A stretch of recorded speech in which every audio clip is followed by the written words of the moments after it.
Purple Daily is daily Vikings entertainment. We just want the Vikings to win a Super Bowl before we die. I will ride with this group. Seriously, man. Please. And away we go. Happy Thorsday on Purple Daily.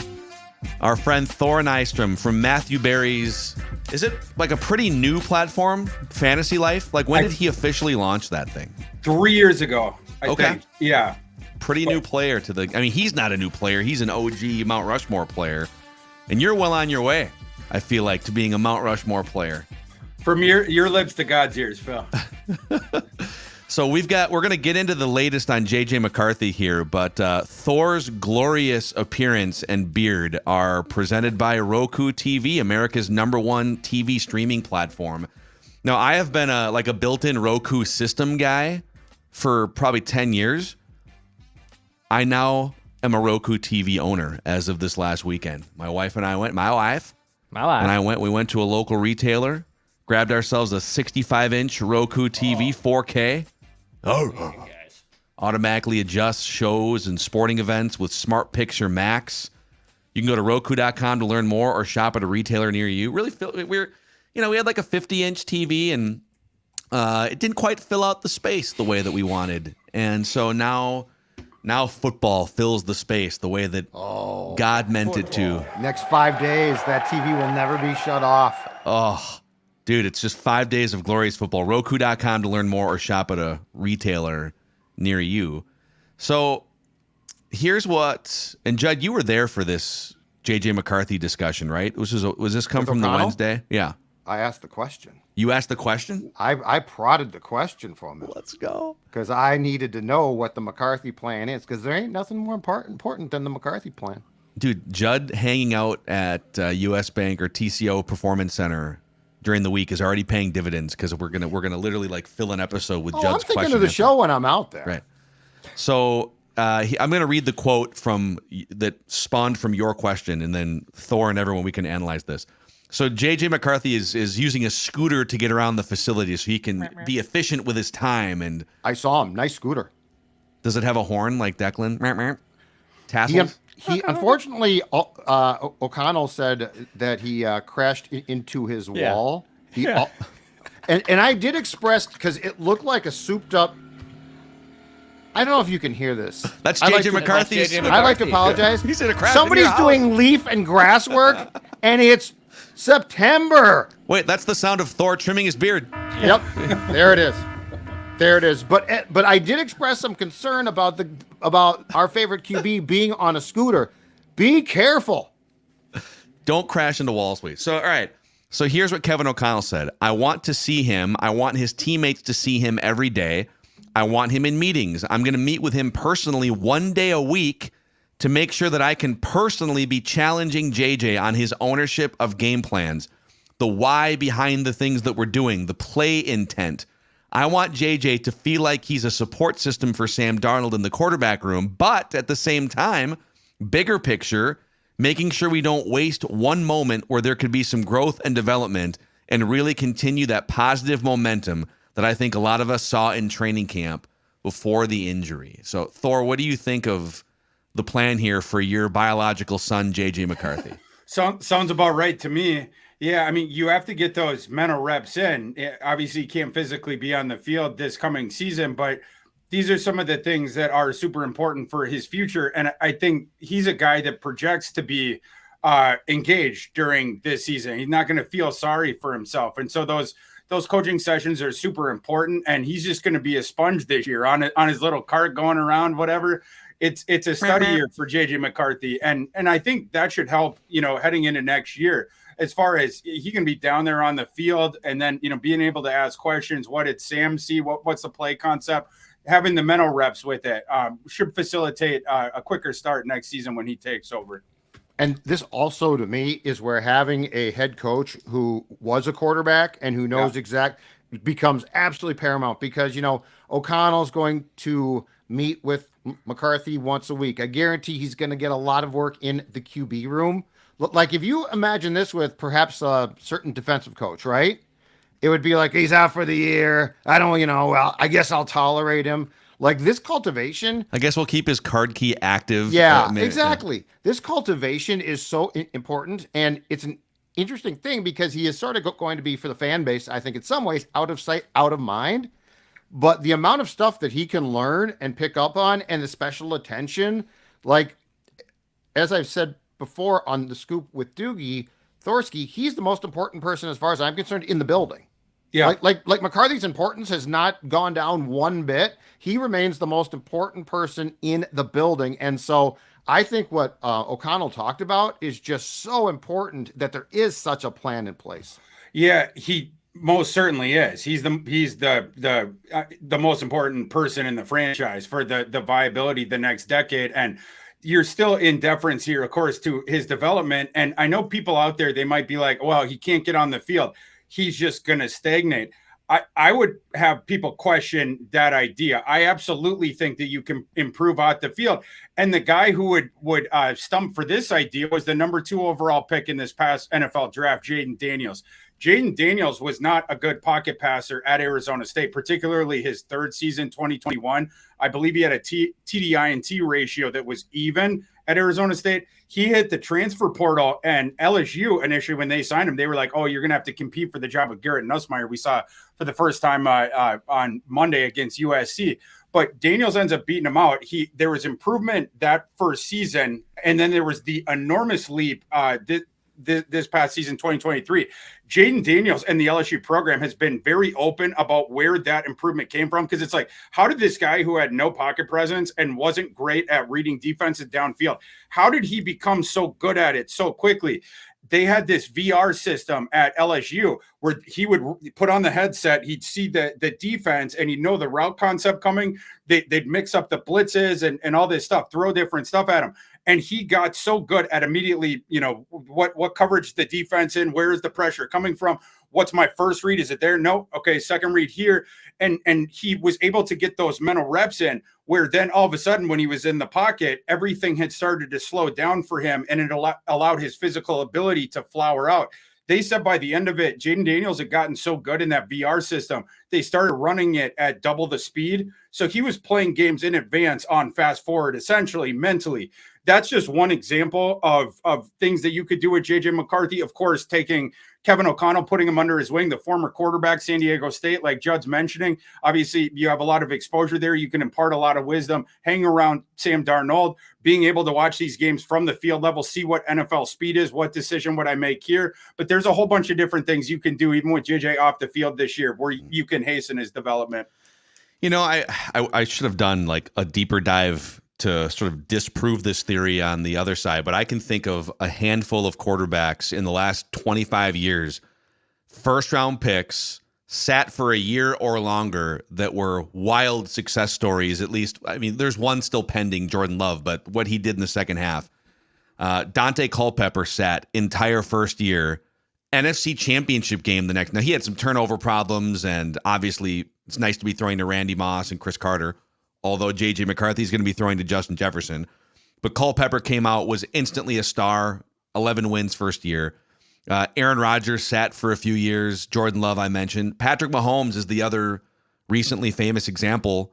Dude sits behind Alex Smith the entire first year, not rehabbing an injury, irons out mechanical things, gets to take a deep breath coming from Texas A&M or Texas Tech. I know there's probably 4 or 5 guys. I'm trying to think of other first rounders that sat for the whole first year, did not play really any meaningful snaps, and were busts. But I think it can only help you. This remains to me a blessing in disguise. Short term, yeah, it kind of sucks that we don't get to take the shiny new toy and the new car out of the garage. But if everyone can just be patient for 12 months, I think this is only a good thing for the Vikings, Thor. Yeah, you don't rush him in there, and you would have people like me that were banging the table to see JJ in there, and who knows, maybe that he probably would have. He might have started week 1, by the way. He could have, yeah. I mean, like after he was slicing and dicing the Raiders and the progression you'd seen to that point, I mean, it could have gotten to the point, the discrepancy between him and Darnold, both in practice and in those preseason games, where there was a real fervor for it. And I don't know if KOC and those guys, like what direction they would have gone. The injury, of course, we're not trying to put a silver lining on it. Like, it stinks, but it does allow you to go through with that patient developmental course with him. And again, you can still do stuff this offseason to improve the mental aspect of his game. He was already improving the mechanics. The mechanical things we had talked about, just the small minor tweaks needed, deducting velocity for arc and touchdown field, some of the different small things you could do mechanically with your footwork and your upper body movement heading into that in order to gain that. We were already seeing that from the end of his season at Michigan, then into the pre-draft process, then the rookie mini camp, and then into the training camp. There've been big progression there. The mental aspect of the game, I think, is the thing that he can improve on this season. And the same thing you were talking about with Mahomes. Mahomes, he could make any throw and he could make it from any arm angle. But at Texas Tech, sometimes he was doing the crazy stuff when only the get you over, that would have gotten you the completion, then move on to the next play. JJ McCarthy, you're going to be learning the same sorts of things. With Mahomes, you were under Andy Reid, and then Alex Smith was your sort of quarterback mentor. And then in this case, obviously, it's Kevin O'Connell and Sam Darnold. But now I'm skittish to say Darnold's last name because the comments got after me last week. I'm working on it, guys. I'm gonna just have to go Sam put in the meantime. The inflection on the last part. Ow, Don't read the comments. Who cares? It's close enough. It's the French Canadian in me, but yeah, I think the learning tree is set up well for JJ this year. 3 things quickly. First of all, I have confirmed, and this is what we speculated on. Okay, the Browns' joint practices and the subsequent preseason game were going to go a long way towards deciding if JJ was going to start on Sunday against the Giants. So that decision, he was trending right, but they hadn't gotten to he's starting. Like, the Raiders game was impressive. He was practicing well. He was going to start to get serious first team reps that next week. He got hurt. So, like, he was never, like, assured of starting. He was just progressing well. Second thing is, Thor, you bring up a great point. The VR system is something the Vikings are going to use with him, with the thing on Darnold's helmet. And the thing about this is it's improved a lot. So JJ's going to be like looking through the view of what Sam saw in practice? Yes, cool. Exactly. Will he see the same ghosts or? Oh, that's so unnecessary. Hell, come on. Why are you taking that shot? It's week one. But anyway, the technology improves like a lot. So that technology improved. And the last thing is this. When we talk about McCarthy not playing, let's keep this in mind. The Vikings had a decision to make when he was placed on IR, which was we could take him to cutdown day, put him on the IR to return, and that decision was contemplated, okay? So I think we need to back off of this. Well, he won't won't set foot on a field. I think in December he will. Now, it'll be in practice probably by himself with teammates. I don't know. We certainly won't see it. But, like, it's a meniscus, which is not great. But an ACL, you're done. A meniscus, you got to be careful with it. But I bet you he starts to practice football drills in December. So the Vikings did, and I think they made the right call. But the Vikings did contemplate putting him on the, hey, he can come back at the end of the season. So he is going to come back and do work. So he's not like wiped out for the rest of 2024. Hey, can we, because this is the second time Thor brought up the VR training, and then Judd, you just brought it up. So this is like a confirmed thing. And it's not, I mean, the Vikings aren't the only team that tries to expedite the learning process. But you guys know my background as a poker nerd going back like 20 years. And there was, just stick with me for a second, non-poker people.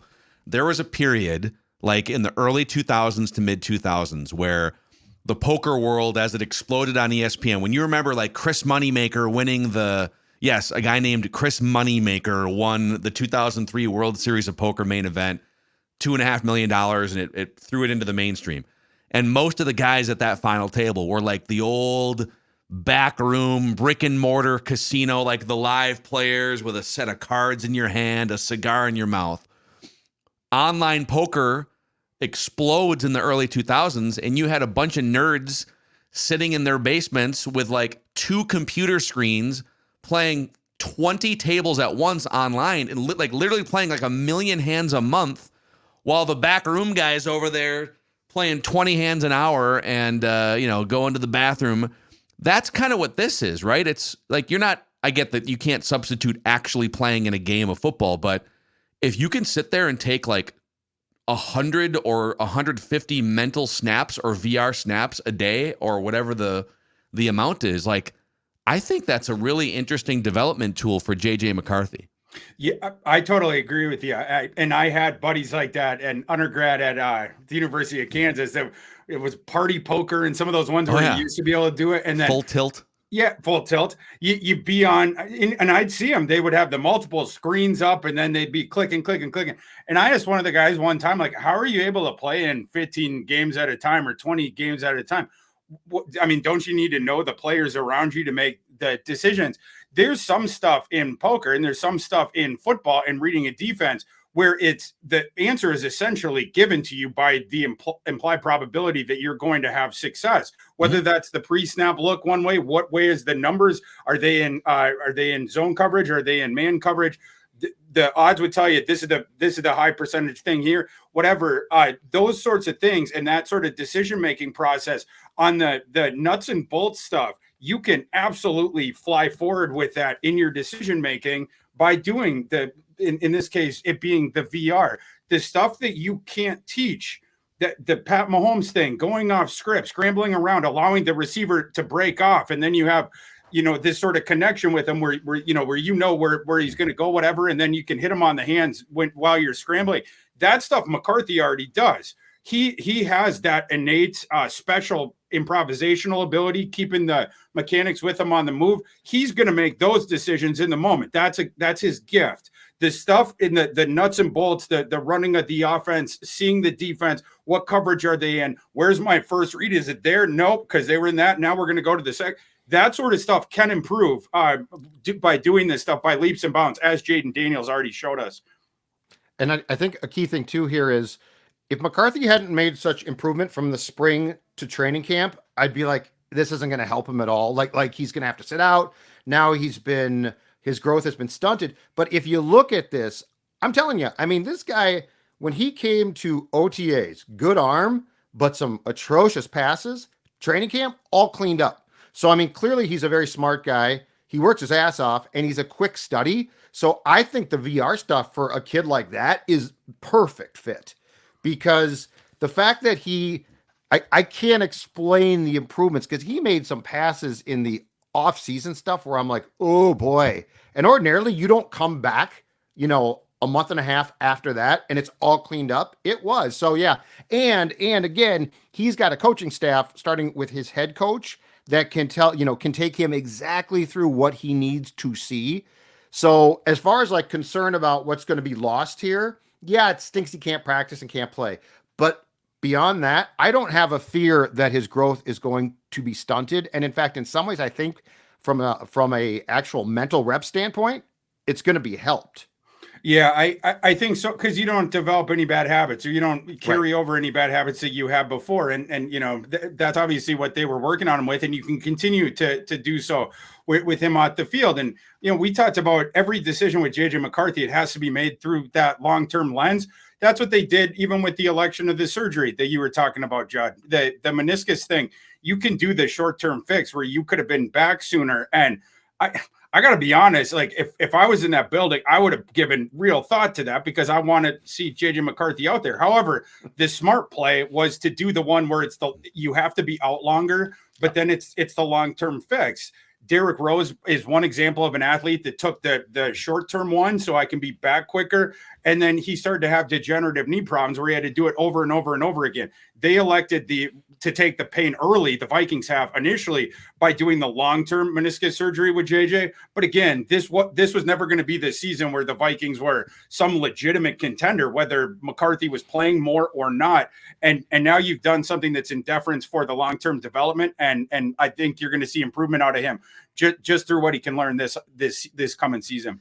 Another thing too, just like thinking ahead, it's still just a hypothetical and a theory, because we don't know if JJ McCarthy is a 10-year answer at this position or not. The Vikings haven't had a 10-year answer since Fran Tarkenton or Tommy Kramer, depending on your thoughts on Kramer in the 80s. But it would be so nice if for the first time in generations, they nailed the head coach quarterback combination for a decade, or like 6, 7, 8 years, whatever it is. And, I'm thinking about the Buffalo Bills, for example.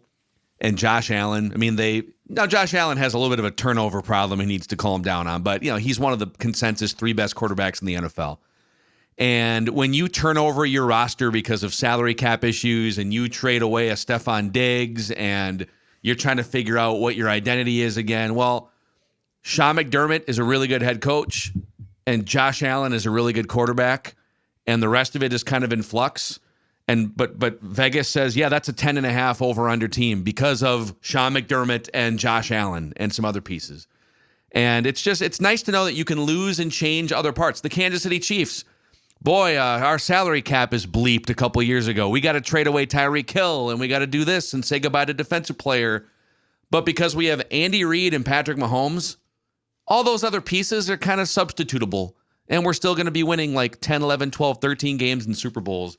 So we can all hope that they just finally nailed long-term coach and quarterback combo here, boys. That's what it is. Yeah. And it, again, starting next season, you have 4 years left on McCarthy on their rookie contract. And we know how much cap space the Vikings are going to have next year, top 10 projected most in the NFL. And you have all these pillars in place. But I believe that we do have that with the long-term coach and the long-term quarterback. I think both those have been figured out. But yeah, it's an exciting future, I think, for the Vikings. Just have to get through a 2024 that may not be so exciting.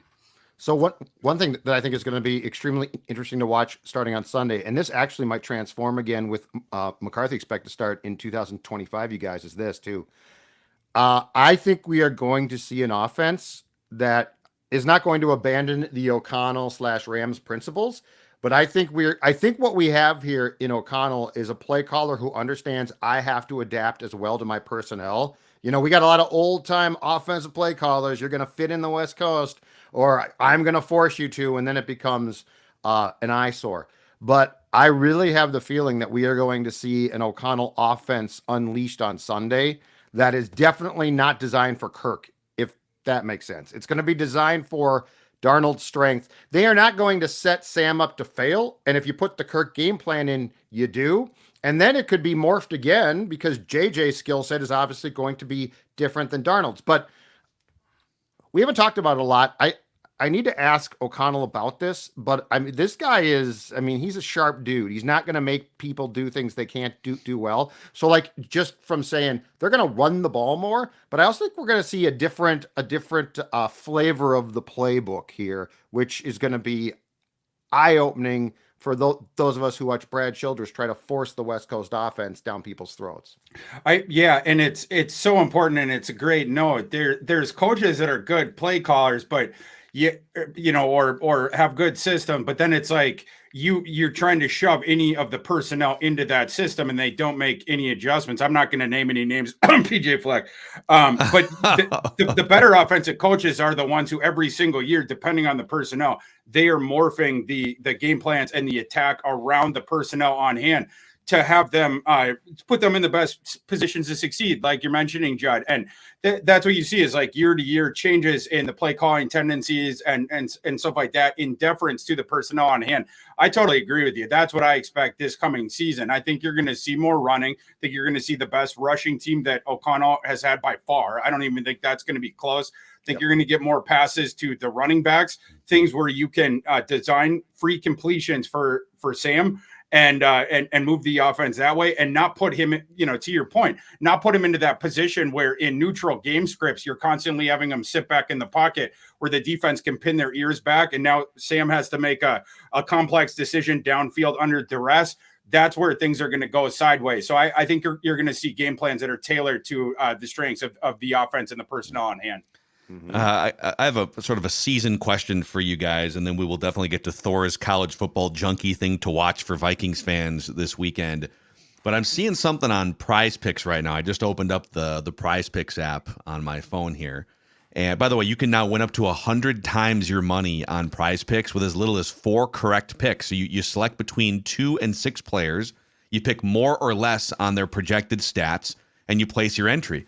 And I feel like they're trying to bait you here. Sam Darnold interceptions, 0.5. More or less. It feels like, all due respect to Sammy D here, based on his career, you would hammer the more button here. But I don't know, maybe they're maybe the right move is to go less. I'm going to have to put some more thought into that. But yeah, Prize Picks app is free to download. You can use the code PURPLEDAILY and get $50 instantly when you play $5. I see that Justin Jefferson, 81.5 on receiving yards. I mean, he's putting up 195 with Nick Mullins. So I think we can get him to, like 85 receiving yards in this one here.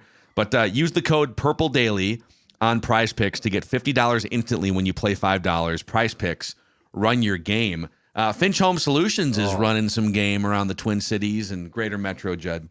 If you have electrical issues at your home or business, there is only one play to call, and that is my friend Cody, Finch Home Solutions. We're talking about all electrical needs, big and small, car chargers, panel replacement, indoor lighting, electrical repairs, and more. Let's say for fall, you're putting a hot tub in. Well, guess what a hot tub needs? A lot of electrical work done. Finch Home Solutions has you covered. And on qualifying purchases, Purple Daily customers will get a 1 year free of Finch Friends and Family membership. That's a 10% discount, priority dispatching, and 1 annual safety inspection. 612-357-2604. FinchHomeSolutions.com. Look, that guy's showing up right there from Finch to make sure that your home is safe and sound. FinchHomeSolutions.com. Make sure that you tell them the guys from Purple Daily sent you on this gorgeous Thorsday. Amen. Okay, now Thor has been pretty steadfast in I think Thor's been a little bit less optimistic about the Vikings' chances here in 2024. I feel like I generally have a pretty good feeling going into the season, if injuries aren't a factor of like how the Vikings are going to be. The Case Keenum season was a wild magic carpet ride. It feels to me like we have no idea what's going to happen. I could see Sam Darnold being the old Sam Darnold, and they just, the tough schedule swallows them up, and whatever, they wind up winning 5 or 6 games. That is in the realm of possibilities. But again, we saw a Case Keenum team help lead this franchise to 13 wins. We've seen random quarterbacks pop up over the last 25 or 30 years. So, what do you guys think is a realistic range of outcomes before we officially kick off this season here, week 1 on Sunday? I'd say 6 to 8 wins. No wider than that for you. There's no world in your mind where magic carpet ride, 11 wins, off to the races.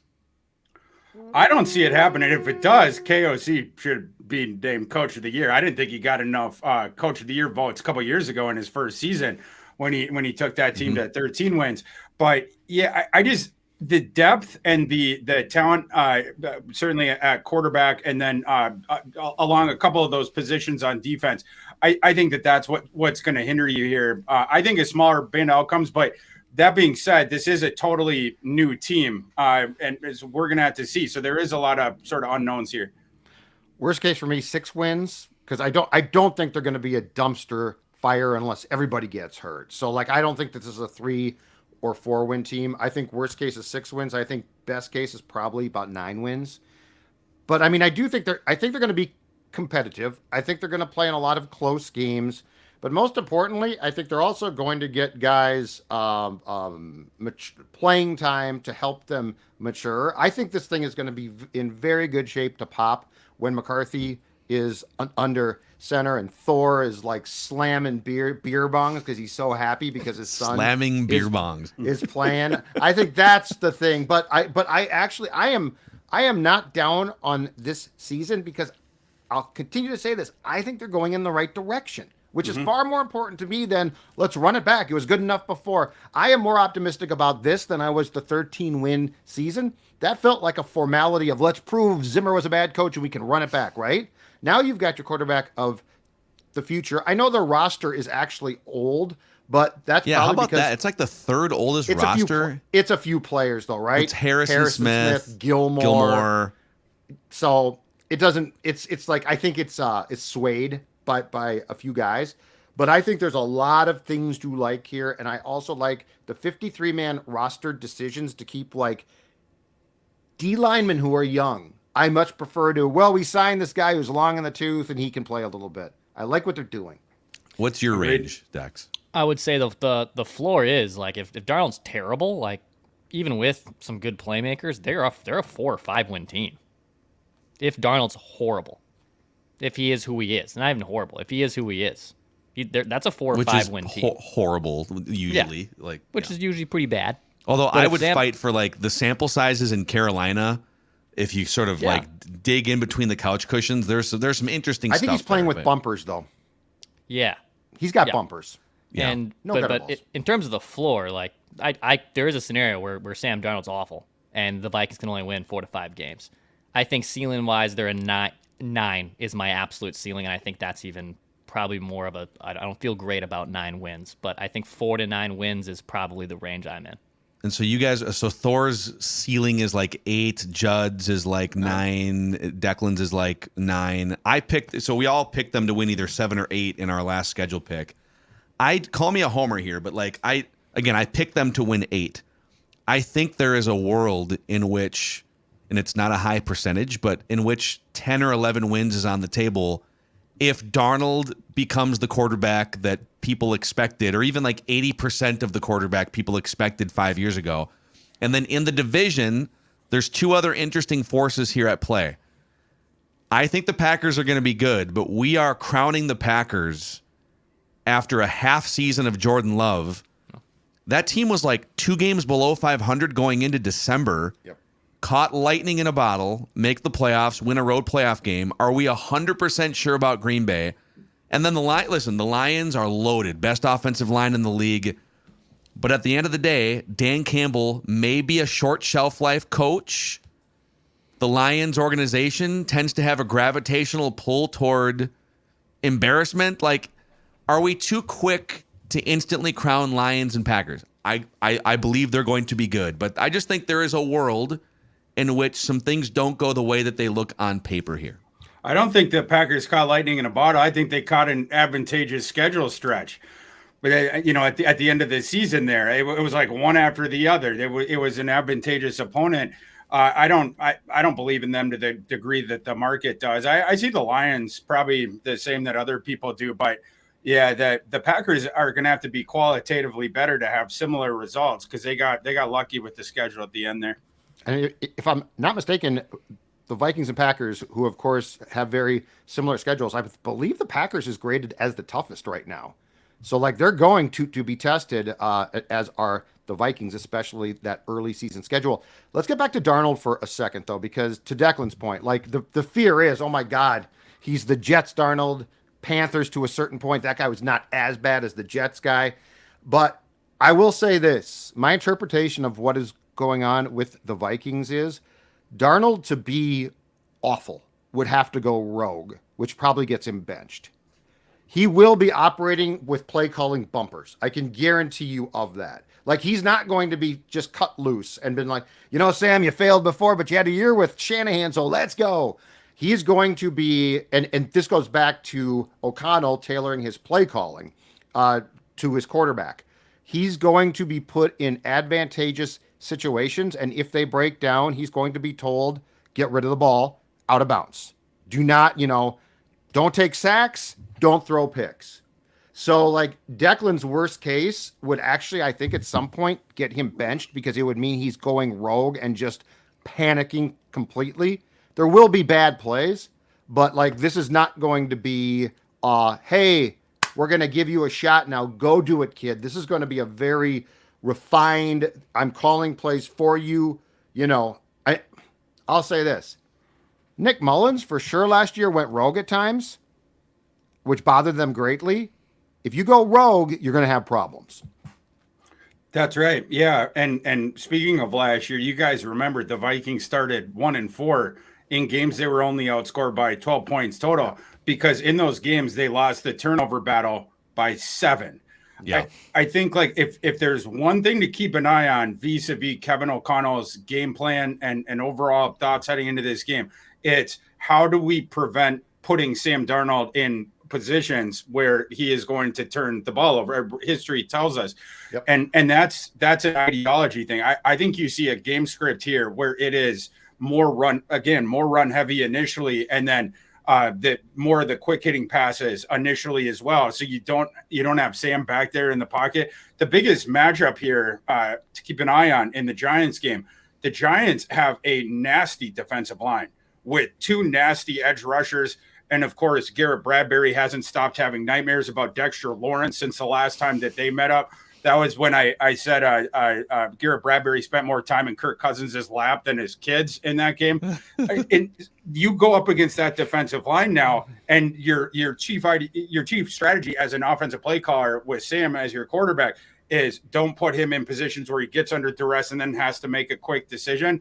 So watch early on in the first half of that game what that game script is. I think that's going to be really interesting to watch with how Kevin O'Connell navigates that with Sam at quarterback. On the turnovers, I mean, yeah, that is like that is the main force that derailed the Vikings last year. Interceptions, fumbles, all of it. And you'd have to think that everything you guys are saying is correct. Which Sam Darnold will they be getting here in terms of his career? So here's something interesting. If you took his career interception rate and lined it up with last year's quarterbacks, just the 2023 stats, Sam Darnold's career interception rate would have been tied for the third highest interception percentage in the league last year, behind Mac Jones and Sam Howell. Tied with Josh Allen, who throws a ton of interceptions. But with Josh Allen, you got to cut those interceptions down, but you also get like the upside of 40 combined rushing and passing touchdowns and everything else that he does. But if you take Sam Darnold's last 2 years, so he played like one game with the Niners and then 6 games with the Panthers 2 years ago. If you take that interception total, which is far lower than his career rate, he's cut way down on the interceptions, he would have a below league average interception rate. So again, like I'm looking in the cushions for signs here. He showed some little flashes in Carolina, a sprinkling with San Francisco that he is decreasing turnovers, increasing, good decision making. Can they keep leaning into that version of Darnold is the biggest question. Mm-hmm. That's it. Yeah. And in this game, you have to contend with that fearsome Giants defensive front. But that position group is by far the Giants' best. I mean, everywhere else we fall off. The Giants don't have someone in their secondary who can handle Justin Jefferson. So what are they going to do? Are we going to see the double teams the entire game? Certainly are going to see shading to coverage of that side. Can Sam take advantage of that, what should be a matchup advantage? Or can he take advantage on the other side if indeed all the coverage resources are going to one side? A receiving core certainly that is not at 100% because of injuries and whatnot. I think that's a big thing to keep an eye on. Can you inoculate him from the pressure and then take advantage of the weaknesses on the back end of that Giants defense? Yeah. Let's get to Thor's college football junkie thing to watch this weekend for Vikings fans. I take notes on this actually. We talk about the running backs as a position. I think I'm watching more than other folks vis-a-vis the Vikings because I do believe Aaron Jones has that season that we sort of been talking about. Then he's going to leave as a free agent. Maybe you get a comp pick for him. But the Vikings, if they can acquire a day 2 pick, they only have that round 3 comp pick right now projected for next year.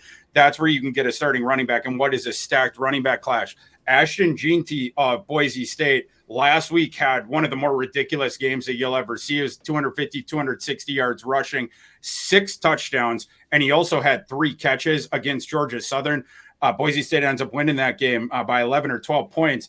Jeanty is your multi-purpose guy where you can throw him the ball and he can do anything as a runner. I think that's someone for Vikings fans to keep an eye on. And this weekend, you're going to have a shot to do it because Boise State is heading to Eugene, Oregon to take on the Oregon Ducks, our new friends in the Big Ten. How can Jeanty do when he is the marked man against what is a very good defense? That's something interesting to keep an eye on there. And then as far as the other things, of course, we just been talking about defenders. The game of the week to watch for that is Texas traveling to Michigan. We talked a little bit about the Michigan defenders. This is the game to see with them. Will Johnson is the Texas passing offense with Quinn Ewers. They put the ball in the air a ton, and I think they're going to be putting the ball in the air even more this weekend because I think Michigan's defensive front is going to shut out the lights on Texas's running game. And so, of course, with the Michigan defensive front, you have Mason Graham, who the interior defensive lineman, who is number 1 on the boards of some people heading into the season. That kid's just a monster. And then he plays next to this kid, Kenneth Grant, that's more of your grab people, knock heads together, and then let the linebackers flow. Kenneth Grant, 6'3", 340 pounds. there's a lot of beef inside there, and that's how they shut out the lights on your running game. But this weekend, I expect Texas to have to throw a little bit more. So you might get some targets at Will Johnson, where usually people just try to avoid him. Top 10 overall prospect, the shutdown corner on the Wolverines. So keep an eye on that game as well. What is the whether it's from a prospect scouting or maybe just like a friendly wager between friends, what is like the most degenerate game you are interested in this weekend? Oh, gosh. College football. Which directional schools, which FCS schools? Well, one of the fun ones that I think would qualify is Ohio playing South Alabama, because both those teams can't play any defense this year, and they're now they're both running at hyper tempo. South Alabama, their head coach, Kane Womack, over the offseason, he accepted the defensive coordinator position at Alabama. So Major Applewhite now, our old friend, he had a disastrous turn as Houston's head coach several years ago, but he's back to being a head coach with South Alabama. They were running at the fastest tempo in the nation in week 1, but now their defense stinks. And Ohio is all of a sudden their offense is moving really, really fast. So I think that one's going to be a shootout. And if people are looking for like an extra game to toss up on a second screen that could be really fun in the G5, I think that would be the one this weekend. Wow, dude. I want to see Judd's report on South Alabama's offense on Monday. No, I got names written down. See? Yeah. Guys to watch. Numbers. Dude, that North Carolina running back you talked about, that guy's got some wiggle to him. Watching him shred the Gophers on a couple runs. He's tough runner. Hampton's a tough runner, yes. Yeah, he's really good. And on that UNC team this year, they lost Drake May. Now they lost their new starting quarterback, Max Johnson, of course, went down in that game.